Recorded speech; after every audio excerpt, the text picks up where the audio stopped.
Hi guys, I'm Elize from Amaranthe and you're watching Loud TV.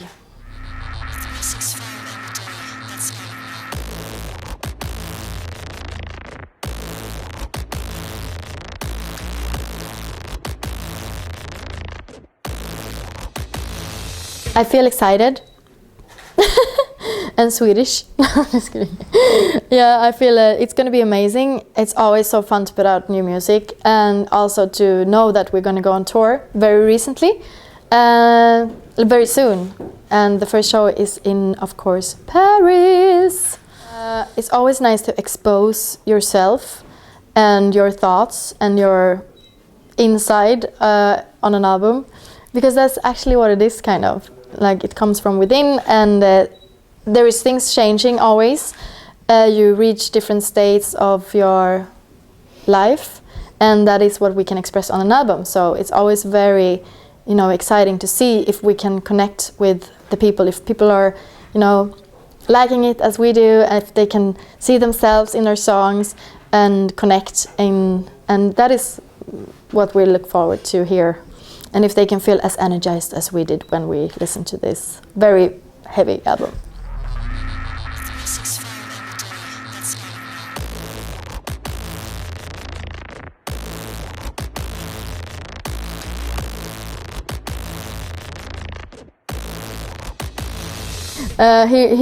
He was found in Sweden. He's from Sweden.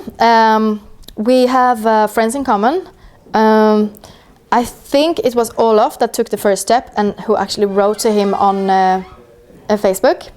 And we have heard about him in the past, and we know he's an incredible singer and he's actually successful with his band Dynasty.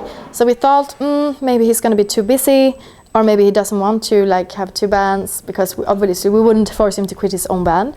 But he joined us on tour, and the connection between us and him was very good. And we just felt like he would be a perfect match for this band. And we asked after a few tours, and we had been so nice to him, of course. We were like, Nils, you're so incredible. So he could not resist. So he said, yes, I'm going to join the band. And that's what he did. So we got him.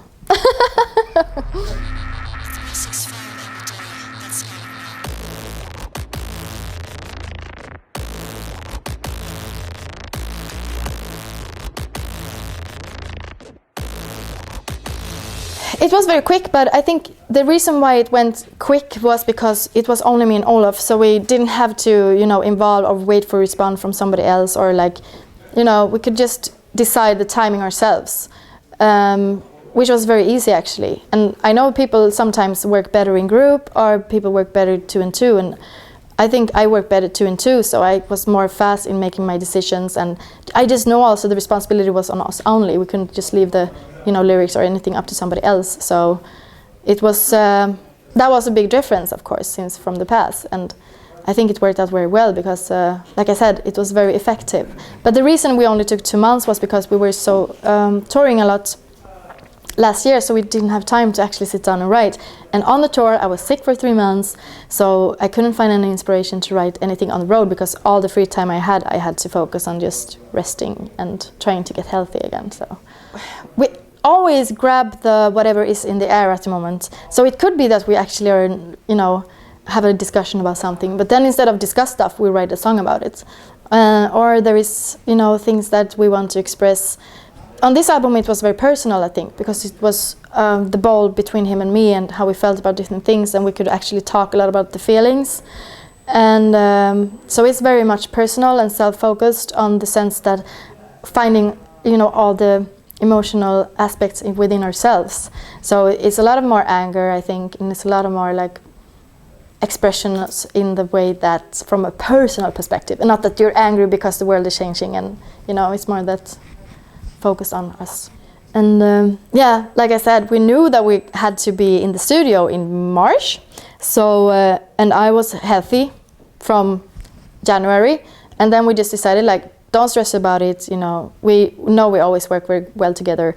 So we had to write 2 songs each week, and able to make it in time for the going to the studio. And I think you can hear that on the album. It's a very solid album. So it's in the same world, instead of being summertime, winter, and then we're on Mars, and then we're somewhere else. It's like we're solid in one spot, like the DNA string, the helix.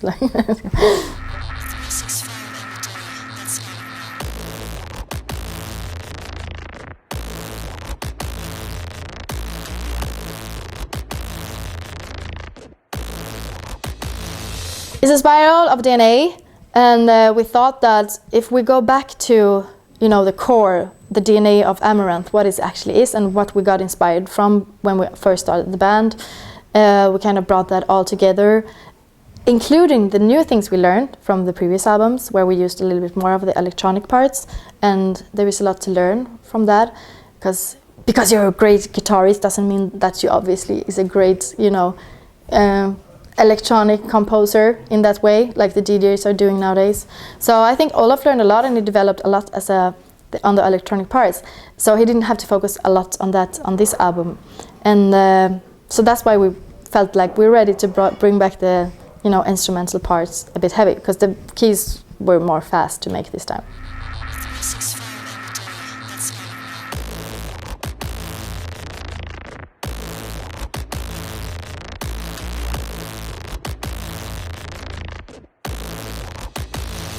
I grew up in the 90s. I know exactly what kind of music was played then. And that's what made me also, like, it shaped me into what I become now. It's the Eurodisco music's fault, everything. I blame it on them. No, of course, I listen to metal as well, because my father played metal every day. And my brother was a growler in a underground heavy metal band from Gothenburg. And the underground scene, it was very extreme, and I think also the Eurodisco was extreme, so I have like grown up with extremes in both ways, so I'm very grateful about that time actually. I really like the music, and the funny part is that it's coming back again, the 90s sound. I don't know if you heard that, it goes around, yeah.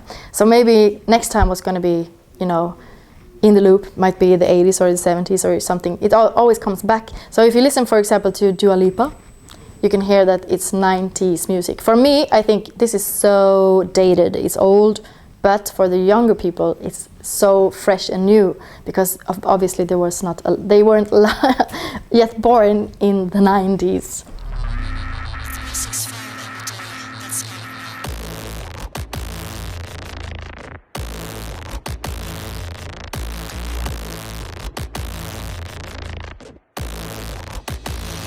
I think we're going to try to target US, and we're going to try to break into Australia, because we've never been there. So this is the opportunity. I think on the Helix album, we have to go to Australia. That is like, is a goal. And of course Japan, we're going to try to get back there. And then we're going to try to come back to Europe again in early next year.